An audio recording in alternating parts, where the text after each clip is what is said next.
ரெண்டு வகையான சாப்பாட்டுக்கு போறது உலமாக்கள் தடை செய்தாங்க கிதாபுல.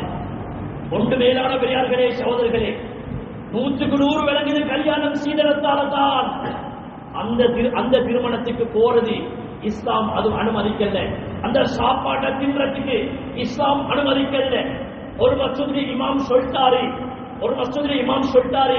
அது சீதனத்தால செலவழிக்கப்படுற கல்யாணம், அதனால நாங்கள் அந்த கல்யாணத்துக்கு போக மாட்டோம் சொல்லி ஒரு இமாம் சொல்ல, இல்ல இல்ல நீங்க போகத்தான் வேணும் சொல்லி ஒரு நிர்வாகம் சொன்னால் ஒரு குத்தத்தையும் சுமக்க வரும். அந்த நிர்வாகம் ஒரு குத்தத்தையும் சுமக்க வரும் நிர்வாகம்.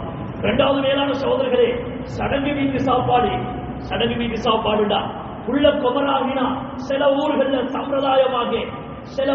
சம்பிரதாயமாக ஏண்ட மகள் பெருசாகிட்டா, ஏண்ட மகள் குமராகிட்டா, ஏண்ட மகள் பருவ வயசுக்கு வந்துட்டா, அதனால விருந்தோம்பு போடுவாங்க, விருந்து சாப்பாடு போடுவாங்க. இந்த மாதிரி சாப்பாட்டுக்கு போறது இஸ்லாம் ஹராமாக்க தடையாக்கி வச்சிருக்குது. இந்த சாப்பாட்டிலே ஒரு நாளுக்கு யாரும் கலந்து கொள்ளக்கூடாது.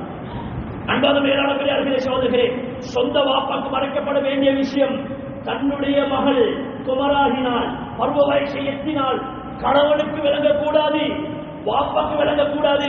உம்மா அவ்வளவு ரகசியமாக செய்ய வேண்டிய விஷயம்.